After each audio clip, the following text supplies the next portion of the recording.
Le GOAT. Voilà, pour moi, cette saison, ce mec-là, c'est mon GOAT. Rappelez-vous de l'état dans lequel il a repris le FC Barcelone. Rappelez-vous tous les problèmes qu'il y avait sous Xavi. Prenez en compte le fait que cette équipe n'ait quasiment pas eu de mercato, mis à part Dani Olmo. Qu'ils ont perdu Gundogan, qui était un des joueurs qui jouait le plus la saison dernière. Qui débute la saison avec 8 blessés qui peuvent être des titulaires potentiels.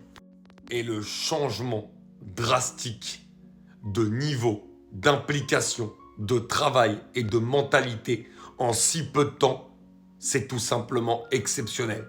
Il y a eu une petite période, novembre-décembre, où ils ont lâché des points en championnat.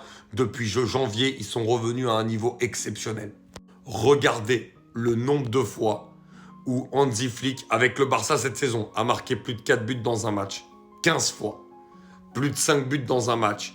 10 fois. Plus de 6 buts dans un match. 2 fois. Plus de 7 buts dans un match. 2 fois. Vous vous rendez compte? Vous vous rendez compte?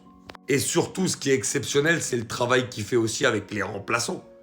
Puisqu'aujourd'hui, en défense centrale, t'as Inigo, Araujo, Kubarsi qui sont à un très haut niveau. Et dernièrement, les sorties de Garcia sont très bonnes, bien que je misais pas forcément un centime là-dessus.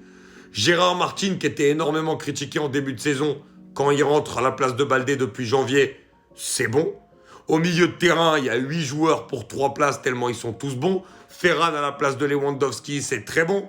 Pau Victor, même s'il a peu de minutes, c'est très bon. Ça veut dire qu'aujourd'hui, on a un effectif limite de 18, 19, 20 joueurs qui peuvent jouer titulaire. C'est incroyable le travail de Flick.